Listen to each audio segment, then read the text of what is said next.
Oke, hari ini kita bahas satu firman Tuhan yang luar biasa mengenai Israel dan Hamas. Karena ini baru-baru terjadi dan akan terus terjadi, dan apa relasinya dengan Alkitab? Apa relasinya dengan kehidupan kita sehari-hari? Nah, ini kita perlu tahu. Nah, kalau kita tahu ini, pasti akan membawa satu perubahan di dalam kehidupan kita. Nah, jadi agak sedikit belajar tentang sejarah hari ini. Nah, oke ya. Kita lihat sekarang, kita klik yang pertama kali. Kita lihat klik di mimbar ini. Nah, ini timeline mengenai sejarah bangsa Israel. Nah, saya akan ceritakan ini sesingkat mungkin, sejelas mungkin, sehingga setiap orang pulang memiliki pengetahuan yang sama. Kenapa terjadi perang yang hari-hari ini yang kita saksikan di depan mata kepala kita. Yang pertama disinggung ini 2000 sebelum Masehi, sebelum kelahiran Tuhan Yesus. Ya, ini peta zaman kira-kira seperti itu. Lalu kita mengenal satu nama yang namanya Abraham. Pasti kita tahu tentang Abraham. Karena dengan kisah Abraham inilah dimulainya bangsa Israel. Kita tahu Abraham dipanggil Tuhan untuk pergi ke satu tempat.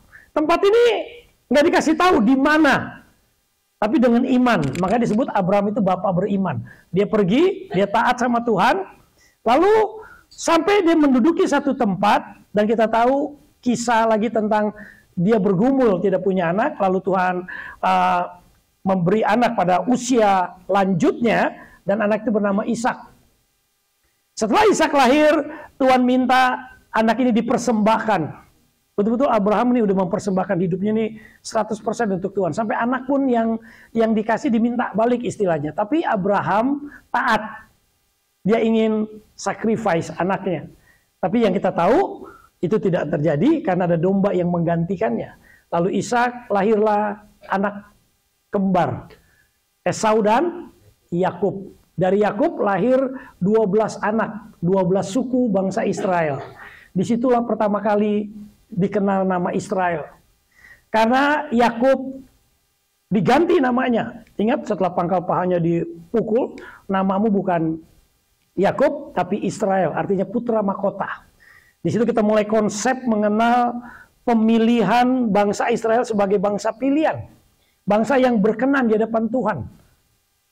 Nah, di sini mulai lahirnya bangsa Israel. Lalu kita tahu di sini mulai sejarah terjadi ini ya. Lalu mulai 12 suku bangsa Israel, kita mulai dengar cerita tentang bagaimana kelaparan di tanah terjanji itu. Lalu mulai orang-orang pergi mencari makar ke Mesir. Lalu banyaklah jumlah orang Israel di Mesir. Lalu kita tahu Firaun menjajah bangsa Israel. Mulai terjadi penjajahan. Lalu Tuhan ingin bebaskan umatnya. Maka dibangkitkan Nabi Musa. Ya, jadi timeline-nya yang besar-besar biar kita ingat. Setelah Musa membebaskan bangsa Israel kembali ke tanah perjanjian, lalu apa yang terjadi, saudara? Bangsa Israel mulai self rule, tapi without a king. Belum ada raja. Disitulah konsep yang namanya teokrasi. Tuhan menjadi langsung pemimpinnya. Maka di sini banyak kita kenal nabi-nabi hebat Tuhan pakai. Jadi semua Tuhan yang memimpin. Direct, makanya disebut negara teokrasi, Tuhan yang langsung pimpin. Tapi kita ingat, ada raja pertama, kita ingat, lagi pada waktu itu juga ada nabi yang namanya Samuel. Lalu lahir seorang raja yang namanya Saul, raja pertama bangsa Israel. Yang Tuhan bilang, sebagusnya kamu dipimpin sama aku langsung, tapi manusia ingin dipimpin sama seseorang yang kelihatan. Seperti bangsa-bangsa asing, seperti bangsa-bangsa lain punya rajanya, maka aku juga mau raja. Maka diangkatlah Saul. Itu raja pertama bangsa Israel. Nah, ini terjadi raja nih, saudara. Ya tadi sebelumnya belum ada. Mulai ada yang kedua, independent kingdom with king. Mulai ada rajanya, Saul, raja yang pertama. Setelah Saul menjadi raja yang pertama, kita tahu strugglingnya Saul, lalu digantikan oleh raja. Nah, raja bangsa itu banyak, tapi yang paling terkenal adalah David. Daud menjadi raja, nih saudara. Waktu Raja Daud, nah kita tahu lagi ada raja-raja. Kita bisa baca kisahnya itu, satu raja-raja, dua raja-raja, itu berapa banyak raja-raja yang dibangkitkan. turun, jatuh, naik lagi, bagaimana dia mengecewakan bangsa Tuhan. Lalu terjadi merah. Apa yang merah di situ? Terakhir kerajaannya bangsa Israel pecah. Ada North dan South. South yang namanya Yehuda hanya 2 suku, yang North itu 10 suku. Nah, dalam keadaan pecah ini dia dikuasai oleh Babilonia. Nah, ini pertama kali bangsa Israel dibuang. Terjadi pembuangan. Ingat, lalu terjadi pembuangan, lalu mulai ada return to Israel. Nah, mulai ada kembali bangsa Israel. Masih ingat zaman yang Nehemia, Ezra, di situ kembali pembangunan Bait Allah. Ya, di situ kan udah mulai runtuh, diperbaikin. Waktu zaman Salomo pertama bangun Bait Allah, lalu diperbaikin. Nah, lalu setelah itu Babilonia udah menguasain ini, saudara, kita mulai kenal balik ke Israel. Lalu nggak lama kemudian bangsa Israel lagi dikuasai, kita kenal seorang raja yang great empire, ya, itu dipercaya dari Greek, yaitu namanya Alexander the Great. Dikuasain banyak negara. Lewat Alexander the Great ini, maka sampai dia matinya dia bilang, dia minta tuh petinya tangannya dibuka 2 kiri kanan. Dia tunjukin sama rakyatnya, ternyata saya udah menaklukkan banyak bangsa, banyak negara. Saya punya apa yang saya mau, saya inginkan semua saya dapat, tapi saya matinya kosong tangannya. Itu jadi satu hal yang luar biasa. Maka dikatakan ini Alexander the Great. Nah, setelah itu, saudara, masuk ke dalam bangsa Israel itu dikuasai oleh Romawi. Okay? Nah, disinilah zaman Tuhan Yesus lahir. Makanya di situ masih dikuasai oleh Romawi, ya. Ada raja-raja Pilatus segala macam, saudara lihat. Nah, lalu waktu zaman Tuhan Yesus hidup, Tuhan Yesus bilang begini. Nanti ada ayatnya sebelumnya, tapi nanti deh ini. Tapi lihatnya dulu aja, yang merah. Yerusalem mulai dikuasain lagi oleh tentara Roma, dan tahun 70 itu Bait Allah dihancurkan kembali. Oke, ini sejarah singkatnya dulu. Jadi minimal saudara tahu, oh dari zaman Abraham sampai sekarang ada bangsa Israel, dia ributnya sama yang Hamas itu Palestina. Oh, kurang lebih udah tahu dulu nih bangsa Israel garis besarnya nih. Nah, sekarang kita nggak jauh-jauh. Yang kita lihat sekarang sejarah ini, coba lihat satu klik lagi. Oke, tadi udah dikuasain zaman Romawi kan? Ya, dikuasai oleh Raja Romawi. Nah, di sini waktu Tuhan Yesus lahir, Tuhan Yesus hidup melayani selama 33 tahun. Nah, ini ayat yang Tuhan Yesus katakan. Jadi kalau saudara kemarin mengikuti pembacaan firman Tuhan, kita udah baca ayat ini sebetulnya.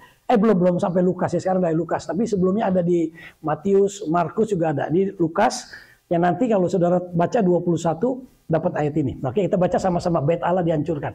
Ya, 1, 2, 3. Apa yang kamu lihat di situ akan datang harinya di mana tidak ada satu batu pun akan dibiarkan terletak di atas batu yang lain. Semua akan diruntuhkan. Dan ini terjadi, saudara, digenapin nih. Pengepungan Yerusalem terjadi pada tahun 70 Masehi. Jadi Masehi artinya setelah Tuhan Yesus lahir. Pengepungan ini adalah peristiwa penting perang Yahudi Romawi pertama. Diikuti dengan jatuhnya Masada tahun 73. Nah, tentara Romawi dipimpin oleh Titus mengepung dan menaklukkan kota Yerusalem. Artinya Tuhan Yesus punya firman di Lukas 21:6 ini udah digenapin. Yerusalem sudah diruntuhkan. Bait Allah maka dihancurkan. Nah, apa yang terjadi setelah Bait Allah ini diruntuhkan? Bangsa Israel pembuangan lagi kedua kali. Yang tadi pakai di peta zaman itu yang merah terakhir. Tersebar lagi, banyak ke negara Eropa, ada ke Amerika Latin. Bangsa Israel itu tersebar di mana-mana. Lalu pada saat itu tanahnya berarti kosong kan? Nah, banyak orang-orang Arab sekitar situ menguasai tanah itu. Termasuk di sini nih, sebelumnya saudara di sini nanti berikutnya nih banyak peperangan terjadi, ada perang salib. Maka sempat dibangun masjid di tempat itu Bait Allah. Yang dipercaya Bait Allah dibangun itu tempat Abraham yang pertama tadi mempersembahkan anaknya Ishak. Ada mesbahnya di situ. Maka dibangunlah Bait Allah. Bait Allahnya diruntuhkan. Waktu bangsa Israel dibuang. Nah, sempat kerajaan Islam menguasain, lalu mulai dibangun masjid di situ. Dan dipercaya bahwa nabinya itu sempat masuk ke situ sebelum ke surga. Kalau saudara cerita ini ya, saudara ya. Oke, kita nggak panjangin situ. Nanti lanjutnya Islamologi sama Bernard belajar. Itu sejarah-sejarahnya gitu, saudara, panjang lebih detail. Tapi saya garis besarnya aja. Udah sampai Romawi nih, udah dihancurin, orang Israel tersebar. Nah disitulah mulai, maka Bait Allah sempat dibangunin masjid. Banyak yang non Yahudi tinggal di situ. Oke, ini terjadi ini. Ini benar-benar terjadi sejarah nih, mulai seru nih. Oke, mudah-mudahan saudara nggak ngantuk nih, saudara. Ini banyak sejarah. Oke, yang berikutnya sekarang. Oke, satu lagi. Ulangan 28, ini nubuatan tentang bangsa Israel. Apa yang terjadi sama bangsa ini? Kita baca sama-sama, 65, 66. 1, 2, 3. Engkau tidak akan mendapat ketentraman di antara bangsa-bangsa itu. Dan tidak akan ada tempat berjejak bagi telapak kakimu. Tuhan akan memberikan di sana kepadamu hati yang gelisah, mata yang penuh rindu, dan jiwa yang merana. Ayat 66. Hidupmu akan terkatung-katung siang dan malam, engkau akan terkejut dan khawatir akan hidupmu. Ini nubuat untuk bangsa Israel. Digenapin nggak digenapin? Engkau tidak akan mendapat ketentraman. Sejak lahir bangsa Israel, coba lihat saudara, dibuang ke Mesir, dibuang ke Babilonia, lalu dibuang lagi ke mancanegara di mana yang tadi saya jelaskan. Itu terjadi, hidupmu tidak akan tenang siang malam. Saudara kalau tur, siapa di sini pernah ke Israel? Pernah ke Israel, ada beberapa yang ke Israel. Saudara kalau pergi ke Israel, itu banyak orang sipil bawa senjata. Hidup dia nggak tenang. Jadi sewaktu-waktu mereka diserang. Di setiap jalan itu pasti ada bunkernya untuk orang masuk sembunyi di bawah. Itu negara jadi nggak pernah tenang. Jadi siap maunya untuk perang. Jadi firman Tuhan digenapin gitu untuk bangsa Israel ini. Oke, klik satu lagi. Nah waktu tadi pembuangan yang kedua, bangsa Israel banyak ke Eropa kan. Nah di Eropa itu bangsa Israel itu bangsa yang pinter, pekerja keras, ulet. Di mana dia ditempatkan, dia selalu memimpin ekonomi. Termasuk sampai sekarang ekonomi dunia itu dikuasai orang Yahudi. Pertemuan-pertemuan besar itu orang Yahudi yang kuasai. Nah, karena di Eropa ini saya baca sejarah singkatnya Eropa, bagaimana bangsa Yahudi di Eropa, itu nggak disukain orang. Kenapa? Kalau kita bisa bayangkan analoginya, kan kita orang banyak Chinese di sini nih, ya, tinggal di Indonesia. Menurut survei, orang Chinese di Indonesia itu cuma 5% dari population orang Indonesia. Tapi 5% ini menguasai ekonomi 90% di Indonesia. Ini fakta. Maka orang Chinese di Indonesia tidak disukain. Apalagi dulu zaman saya kecil tuh, masih ingat banget. Cina makan babi sekaleng. Gua tempeleng, itu sering tuh, pasti gitu. Ada yang gede gitu nggak? Ini di kampung-kampung ditanyain. Oh, di Cina-Cinain dulu saudara. Karena mereka iri, ekonominya lebih baik, ekonominya lebih bagus. Bangsa Israel sama di Eropa, dia benci pokoknya. Dikejar-kejar, tokonya dibakar, nggak disukain orang. Sampai klimaksnya bangsa Yahudi itu dibenci karena Jerman itu bangkit seorang pemimpin yang namanya Hitler. Dia nggak mau ada orang yang lebih pintar dari dia. Dia bilang saingan gue cuma Yahudi nih, kurang lebih begitu ceritanya. Dibunuhin tuh orang Yahudi sudah. Sampai berapa juta? 6 juta orang. Bangsa Yahudi tambah banyak di pembuangan. Di Eropa tuh banyak tercecer. Di Amerika Latin banyak. Ada yang lari ke Afrika. Lari ke Afrika di sana lagi. Aduh banyak saudara kalau baca kisah dia. Ada yang lari keluarga di Eropa dikejar-kejar. Dia lari ke Amerika. Sampai di Amerika ditolak. Balik lagi. Kapalnya karam. Banyak ceritanya. Bangsa Israel itu dibuat seperti tadi nubuatan itu. Nggak pernah tenang. Klimaksnya ya antara 933 sampai 945 bangsa Israel itu terbunuh 6 juta orang. Nah, siapa yang pernah ke Jerman? Yang berikutnya klik. Klik satu lagi. Nah, ini pemandangan di Jerman kalau saudara pergi ke tempat sejarah. Saya senang kalau pergi ke satu tempat itu yang ada sejarahnya. Kayak dulu saya diajak ke Korea. Pergi.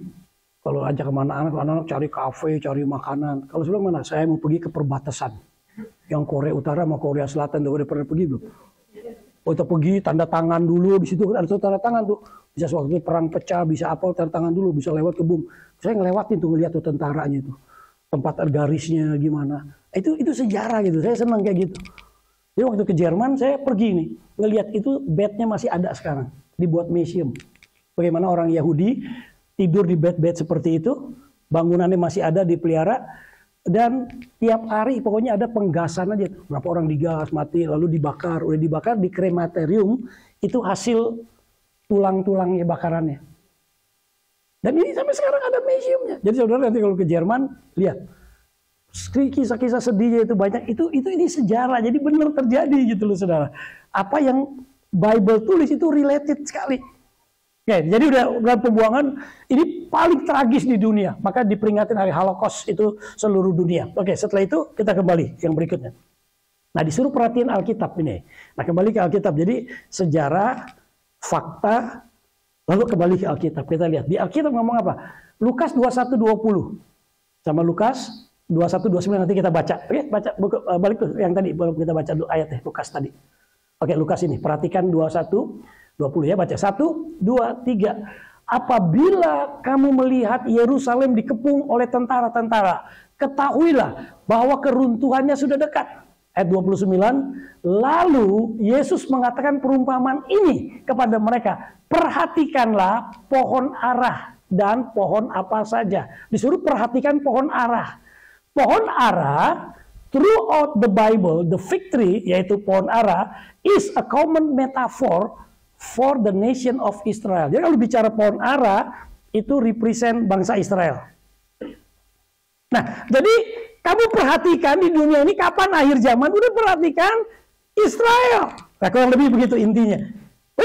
Kalau peperangan tentang sesuatu dekat Yerusalem dikepung, itu pokoknya bau-bau akhir zaman. Kalau bicara tentang fig tree itu, pohon ara adalah tentang Israel. Apa yang dimaksud di sini Israel? Perhatikan. Nah, dan kalau baca ayat terus itu, ada pohon ara ini bertunas, tumbuh. Nah, jadi bangsa Israel lahir kembali tahun berapa? Nah, ini berikutnya. Oke, di sejarah ini saudara kali. Lihat berikutnya. Satu klik. Nah, ini. Mei 14, 1948, Israel declare is independent. Maka Israel merdeka tahun 1948. Sejak dibuang tadi, saudara, ya. Lalu tadi lewat peperangan-peperangan, ada tadi kan kerajaan-kerajaan Islam yang tadi yang saya bilang, lalu Ottoman dari Turki yang itu terakhir, dia dikalahkan sama Inggris waktu Perang Dunia Kedua. Waktu dikalahkan, jadi Inggris yang pegang kekuasaan tanah itu. Jadi setiap orang zaman dulu kalau mau menangin peperangan, wilayah itu menjadi penguasa dia. Nah, waktu Inggris menang ini, dia hadiahkan kepada Israel untuk merdeka. Kasihan ini udah 6 juta orang mati dibunuh, kamu mengembara, nggak punya bangsa, nggak punya negara, kamu kembali ke Israel itu. Kamu kembali pulang. Nah, maka waktu dia kembali, dia mendirikan negara 48. Lalu apa yang terjadi setelah merdeka 48? Oke, ini mulai kita bisa saksikan sampai hari ini. Yang berikutnya, 15 Mei 48, satu hari baru merdeka, langsung diserang. First Arab-Israel War begin. Perang, langsung diserang. Orang Arab nggak happy. Enak aja negara ini ke tanah-tanah gua. Lu kok datang? Tiba-tiba diri negara diserang, udah hari pertama udah perang. Kan? Lihat ini. Nah, sekarang perang ini banyak banget. Kalau saya bacain 2 jam ini nggak habis. Pokoknya tiap tahun tuh ada perang tuh. Ada yang diculik, perang lagi, ada yang dibom ini. Pokoknya terus aja, nggak habis terus. Tapi saya ambil yang besar-besarnya. Supaya kita bisa ngikutin. Minimal kalau yang besar kan kita ingat nih. Oke, apalagi yang besar? Coba kita lihat. Ini hari pertama udah perang. Kita berikutnya. Perang besar ini, maksudnya ini Second Arab-Israel War. Ada terusan Suez itu yang tahu di Mesir itu kan, wah perang lagi ramai ini saudara pokoknya. Perang lagi negara Arab itu, oke damai lagi. Oke, apalagi yang berikutnya coba. Perang, ini perang yang besar ini, 6 hari. Jadi pada waktu tahun 67, bangsa Israel punya reserve army-nya itu 500.000. 500.000 setengah juta. Lalu diserang Arab, utara, selatan, kiri, kanan, pokoknya semuanya sekitar itu nyerang dia. Dengan kekuatan tentaranya berlipat-lipat, senjatanya berlipat-lipat. Tapi dalam 6 hari terjadi keajaiban. Jadi baru misalnya dari Mesir itu angkatan udaranya baru mau ngangkat itu ya, baru jalanin pesawatnya mau terbang, wah tiba-tiba meledak. Pokoknya seru banget, hancur semuanya. Akhirnya 6 hari Israel memenangkan peperangan itu dan menguasai dataran tinggi Golan di Syria, ya kan, dapat wilayah Mesir. Jadi semua dikalahin dalam waktu 6 hari.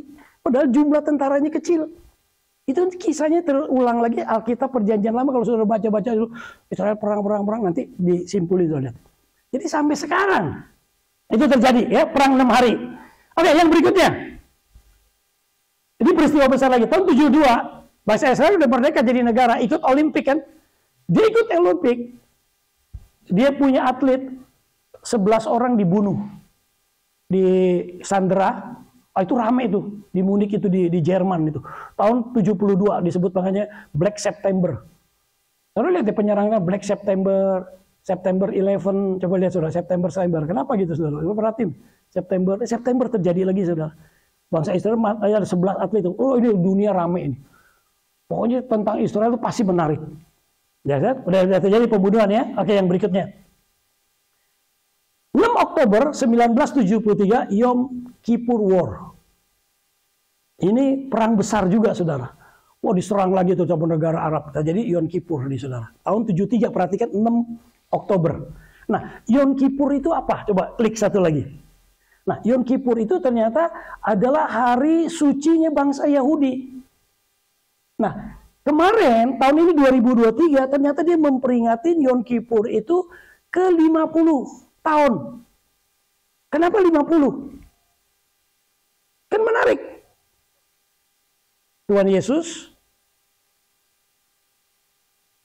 bangkit dari kematian. Dia hidup di atas muka bumi ini berapa hari? 40 hari. Lalu 10 hari kemudian, hari ke-50, turun Pentakosta. Jadi 50 ada meaningnya. Nah ini hari ke-50. Apa yang terjadi hari 50 dia memperingati Yom Kippur. Oke kita lihat, klik satu. Klik lagi. Nah 7 Oktober baru kemarin. Tahun 23. Apa yang terjadi? Pas bangsa Israel merayakan 50 tahun Yom Kippurnya, ya ada yang cara duniawi kan, makanya yang di selatan itu pesta musik. Nah itu yang diserang. Yang mati banyak di situ tuh. Tapi ada orang yang religius sedang mengadakan hari sucinya. Pas ke 50 tahun anniversary of the start of the Yom Kippur War, diserang lagi sama Hamas. Ini yang terjadi makanya 7 nih sampai hari ini. Sampai hari ini masih tegang perang kan? Saudara lihat kan? Oke, klik lagi. Yang ini selipan, saya mau selipin aja. Saya lagi tuh baca satu buku Bible Code. Saya pernah baca Bible Code. Pernah dengar ya Bible Code? Oke. Nah Bible Code itu ditulis oleh seorang Yahudi perempuan.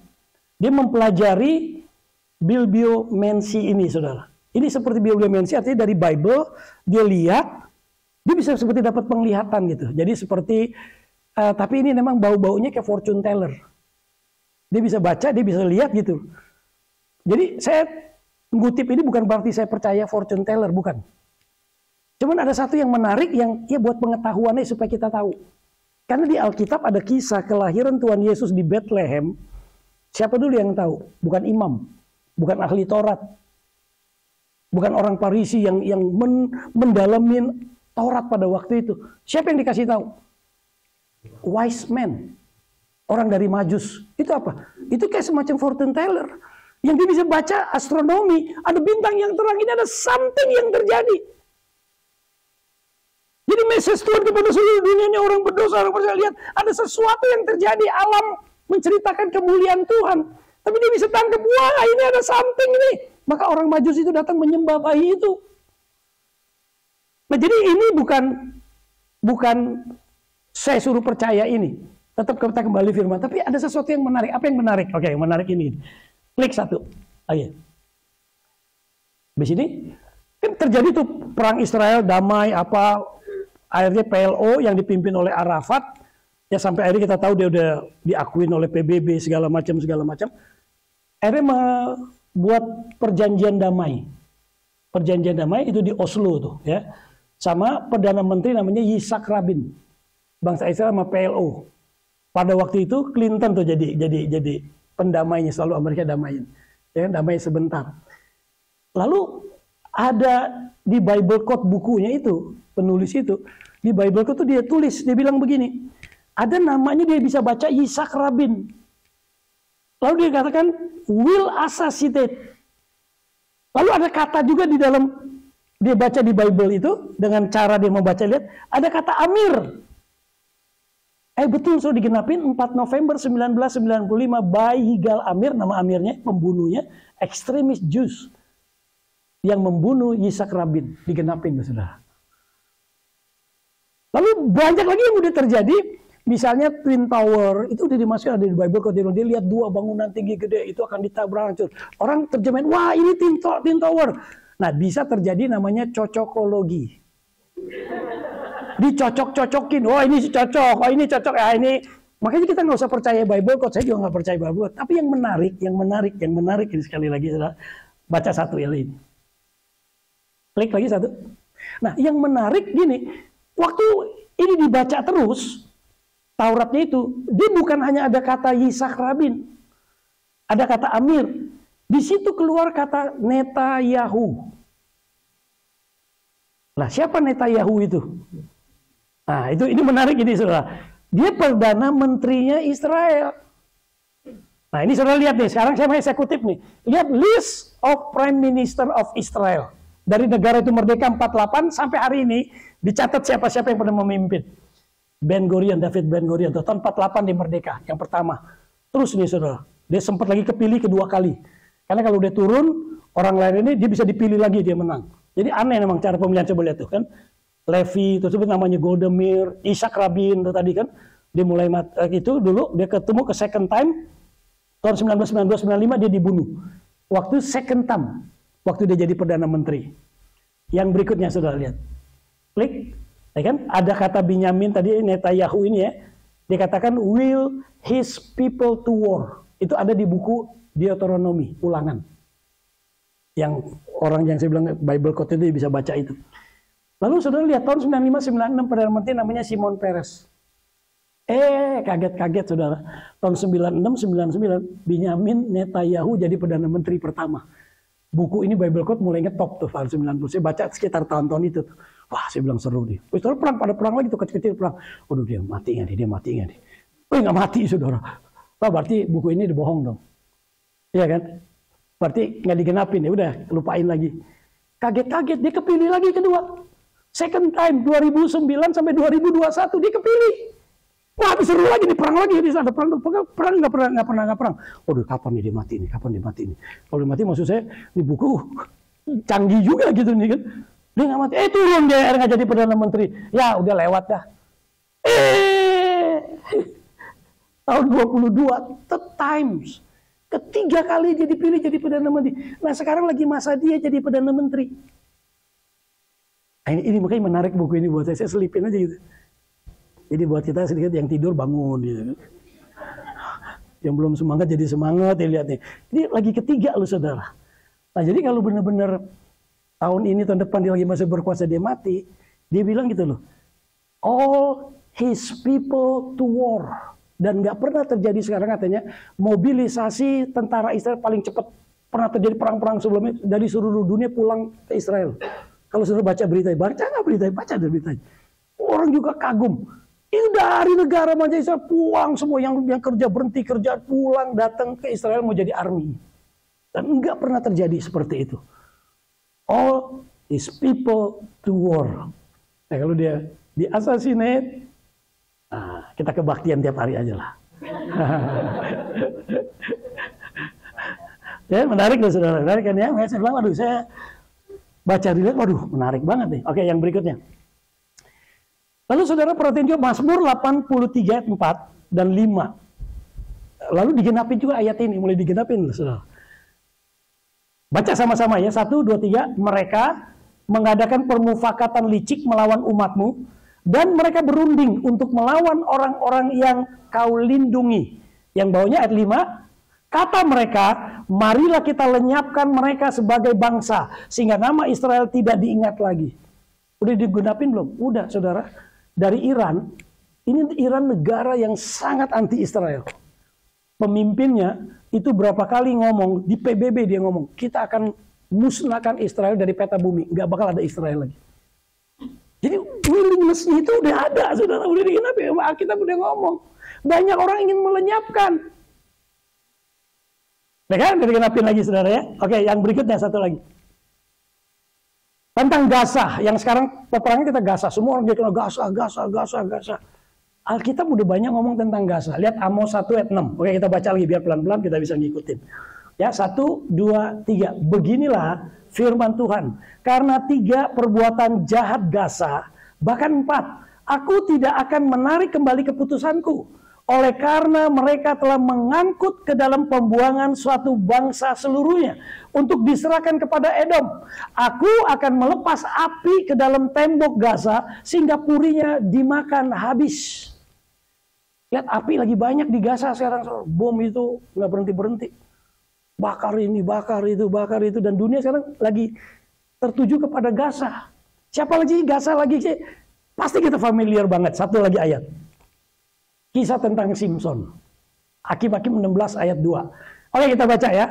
1, 2, 3. Ketika diberitahukan kepada orang-orang Gaza, Simpson telah datang ke sini, maka mereka mengepung tempat itu dan siap menghadang dia semalam-malaman itu di pintu gerbang kota.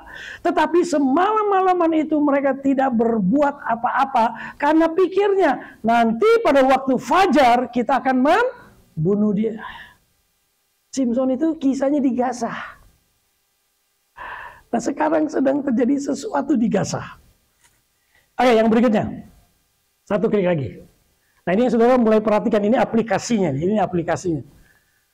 Baca Lukas 21 ayat 32.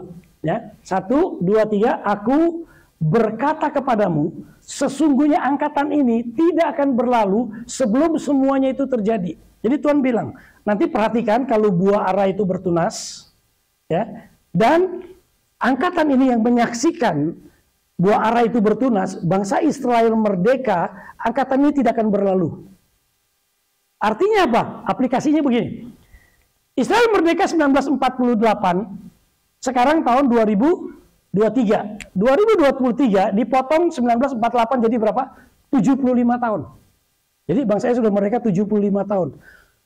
Apakah ada orang yang masih hidup melihat waktu Israel merdeka? Masih ada nggak 75 tahun? Ada. Makanya kalau saudara baca berita kemarin, ada banyak orang Israel yang luput dari Holocaust, itu pembunuhan di Jerman. Dia justru matinya kemarin di Gaza, dibunuh. Itu baru sebelum tahun 48 loh. Itu Holocaust itu tahun 40, 42, 45 ke bawah. Berarti orang itu masih hidup. Jadi kira-kira kalau orang yang tahun 48 dia lahir aja dia bisa, atau menyaksikan Israel dia merdeka tahun 48 dia umur 1 tahun. Kira-kira 25 tahun lagi kalau umur orang misalnya 100 tahun, berarti 25 tahun lagi bisa happen. Nah, nggak tahu itu. Berarti dekat nggak? Dekat banget loh saudara. Karena angkatan ini nggak akan berlalu, dia bilang. Dia akan menyaksikan itu.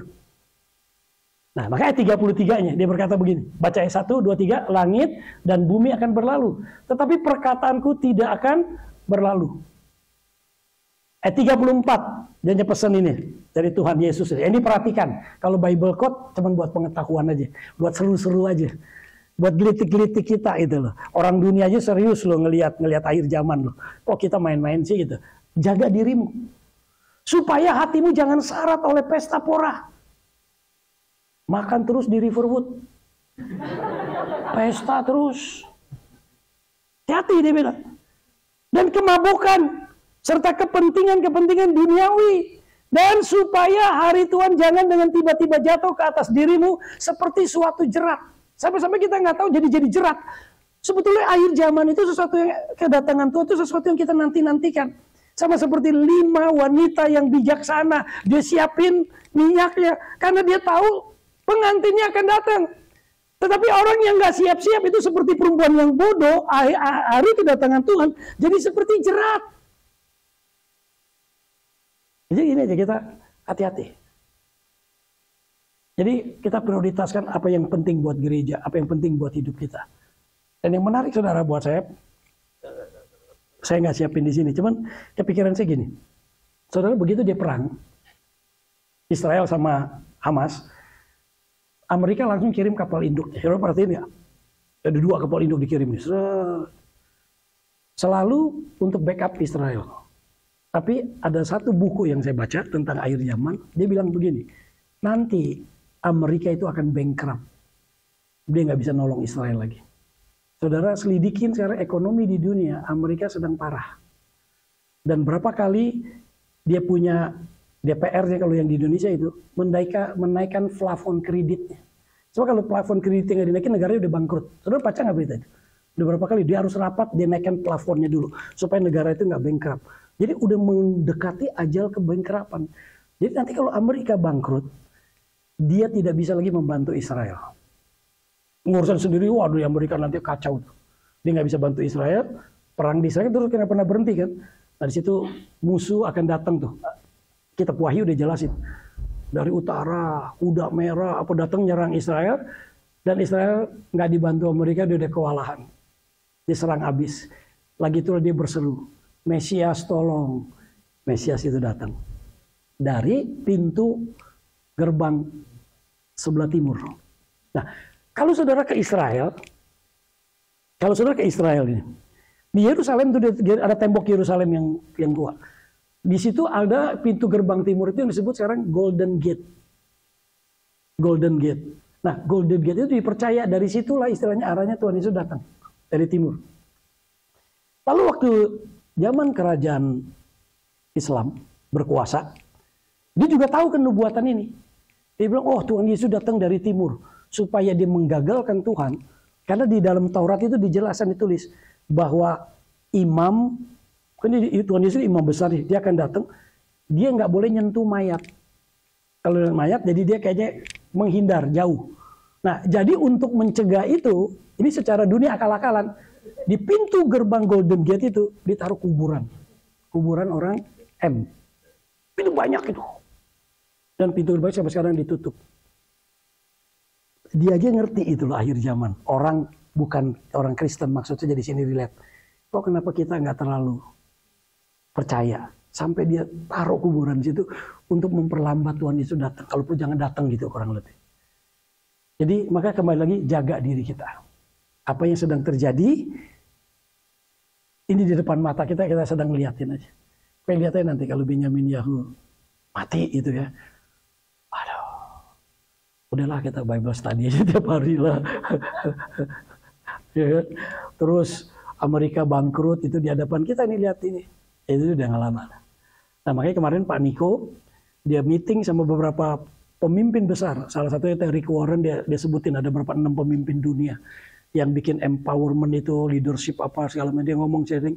Dia percaya maka gereja mulai tahun ini nih, termasuk Pak Niko bilang, saya gereja semua udah fokus sekarang kita ke penginjilan. Kita buat misi sebanyak mungkin. Karena apa? Dia percaya kayaknya sih katanya nggak lebih dari 10 tahun.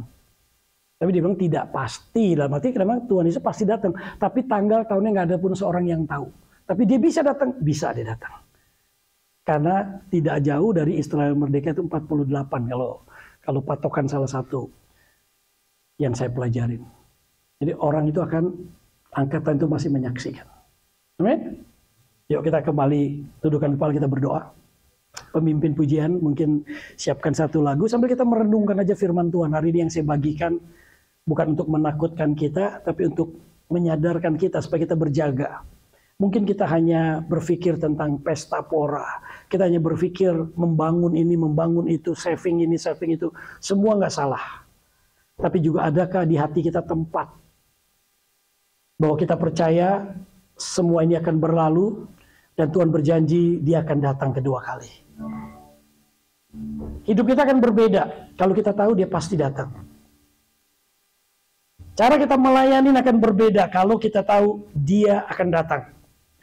Cara kita menggunakan waktu kita juga berbeda karena kita tahu dia mau datang. Jangan jadikan hari kedatangannya itu seperti jerat.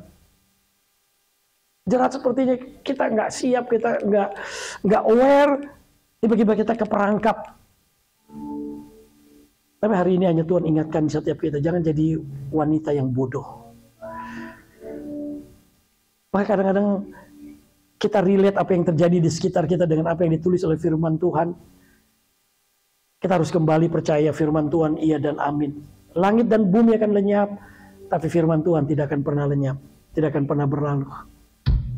Menyanyikan pujian yang sudah disiapkan sambil hati kita renungkan firman. Mungkin apa yang membuat kita berjaga-jaga saat ini. Kalau kita belum melayani, kita belum memenangkan jiwa, yuk kita bawa jiwa. Kita ceritakan Mulai masuk entry point, ceritakan, waduh, lihat nggak apa yang terjadi di Timur Tengah, lihat nggak Israel bisa diserang. Oh, firman Tuhan udah ngomong semua ini. Kalau engkau belum ke gereja, kalau engkau belum terima Tuhan Yesus, terima Tuhan Yesus. Ini kesempatan kita untuk memberitakan berita baik. Terima kasih Tuhan untuk hari ini, terima kasih buat firman Tuhan. Iya dan amin, terima kasih Tuhan. Terima kasih Tuhan. Yes, Jesus.